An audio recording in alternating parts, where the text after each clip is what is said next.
Good afternoon, you guys. I did not make a video this morning, but I'm making one now. Sorry that I look really tired. I am. Don't mind me. Anyways, I just wanted to come on here and make my first testimony for you guys. And it might hit hard for some people, but we will see how this goes. So the first thing that I want to say is I am all healed now, thanks to Jesus and thanks to doctors. When I was 13 years old, I had what I call a episode of my heart racing.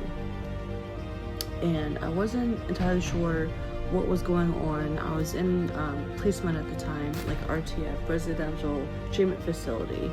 I was in foster care. And I didn't know what was going on. I felt my heart was like racing. It was like speeding really fast. And I was really scared. So I called out to the nurse. She was doing her rounds. This was at nighttime. She was doing her rounds. And I called her in and she said, "What's going on?" I said, "I don't know." I was laying down my bed, getting ready for bed like everybody else was. And so she, got her little stethoscope, I think is what it's called, stethoscope. And she was listening to my heart, and she said, "Well, just take some deep breaths and, just try to calm yourself down and you'll be okay."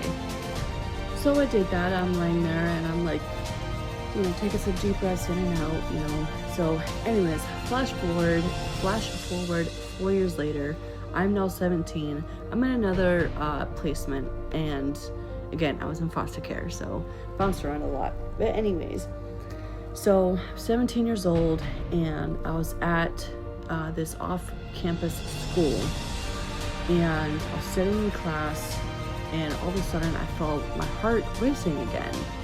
And so I said something to my teacher, and she called the nurse up, and she called the nurse, and she had one of the security people walking down to the nurse's station. So I'm staying at the nurse's station, and the nurse is listening to my heart, and she's like taking my pulse. At that point, it was 180 beats per minute, and I was literally, sitting still, and I was rocking back and forth from how fast my heart was beating and how strong it was. She ended up asking me if I wanted her to call for an ambulance, and I said, "Well, it's happened once before. If it's doing it again, might as well just make sure that everything's okay." Now, so she called an ambulance, and they ended up coming, and I got into the ambulance. Now, when I got into the ambulance, they gave me an IV. They didn't do anything in the ambulance for me. They hooked me up to, I'm not sure what they're called, but basically they were checking my pulse, make sure everything was okay and whatnot.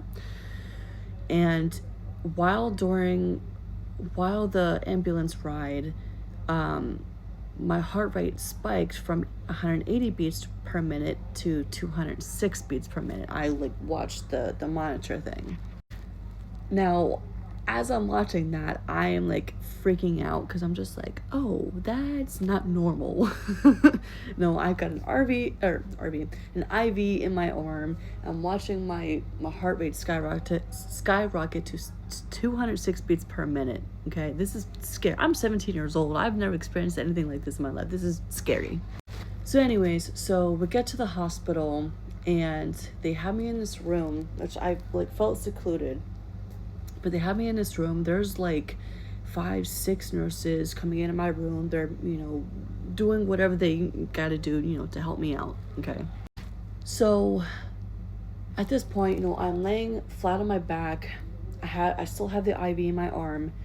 And at one point, the one nurse, who was really, really nice, she had a very calming voice, but she was talking to me. She said, okay, she talked me through everything that she was doing, which I was glad, because I was panicking. And so she told me, I'm flat on my back. She told me, what I'm going to do is I'm going to lift your arm straight up. So, ow.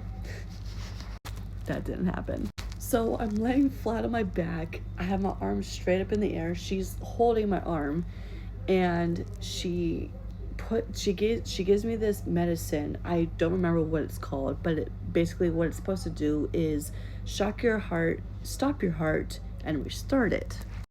While that's all great and fine, okay, she gave me the medication. I literally feel it going through my veins. It's cold. I'm feeling it going through my body. As soon as it hits my legs, I that's when my heart stops, because now at this point it's like majority like through my body. So as I'm feeling the medication going through my body, I feel my heart stop. And I'm laying there, might take a little bit for my heart to restart, okay? It doesn't.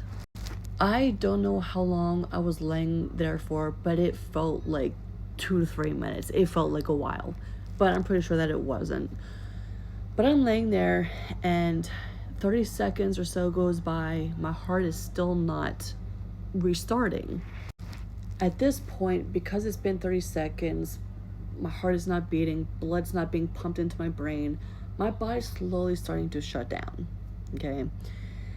45 seconds to a minute later, my body is starting to shut down officially. I can feel it. I'm like, the first thing that I noticed going was my hearing. My hearing was the first thing to go, and then my vision, and then everything else just kind of followed through.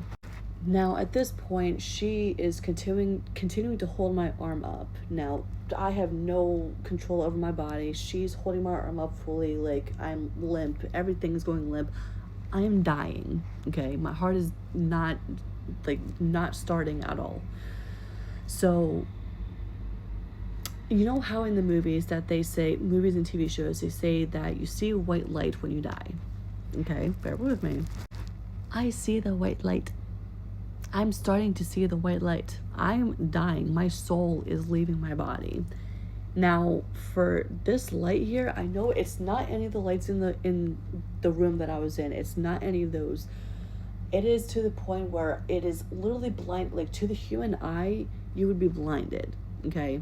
But for some reason, I was able to see. I could feel like my soul was literally coming out of my body. Jesus was, going to be taking me home.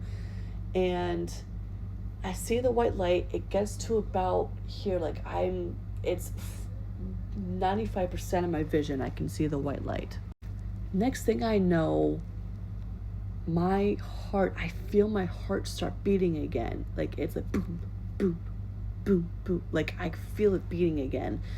And as soon as I felt it, I felt my soul come back into my body, and I gasped for air because nothing has been working. No air has been getting into my lungs. I literally gasped for air, like I'm breathing my soul back into my body. But basically, I feel that Jesus saved my life that day, and from then on, yes, I have taken my life for granted and whatnot, but my thing that I want to say to you, my brothers and sisters, is if you have a near-death experience, or if somebody is telling you about a near-death experience that they have had, and they tell you that they met Jesus, or, they saw their loved ones, or, whatever the case may be, believe them, okay? Because I saw the white light. It was an experience, to say the least. So, it's my heart, the episodes that I was having happened 2 more times.